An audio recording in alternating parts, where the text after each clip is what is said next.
Ang unang sulat ni Pablo para sa mga taga-Tesalonika. Mga kapatid, kayo na rin ang nakakaalam na hindi na sayang ang pagpunta namin dyan sa inyo.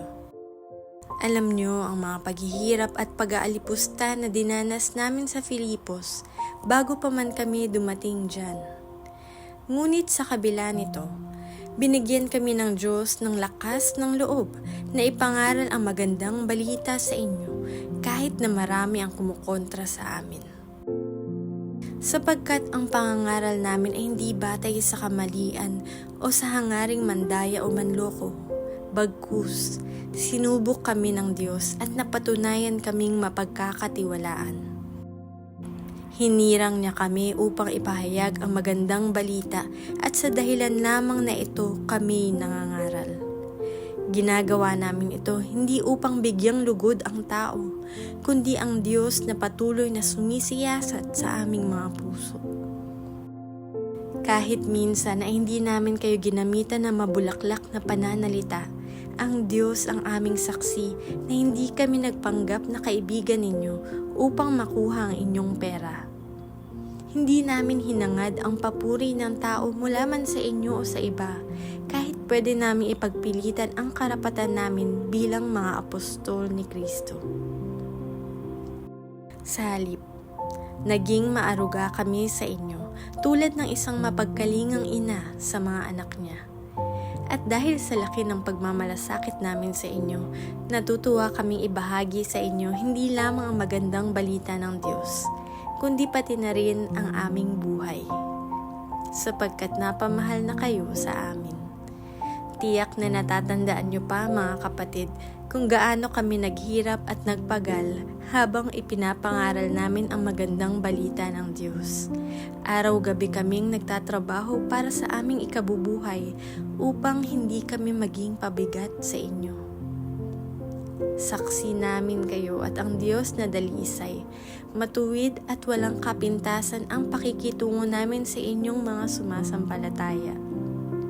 Alam ninyong katulad ng isang ama sa kanyang mga anak ang turing namin sa bawat isa sa inyo.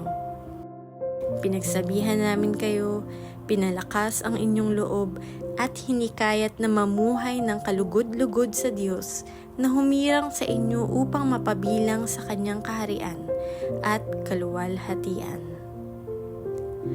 Patuloy kaming nagpapasalamat sa Diyos dahil nang tanggapin ninyo ang kanyang salitang ipinangaral namin sa inyo, tinanggap ninyo ito hindi bilang salita ng tao, kundi kung ano talaga ito.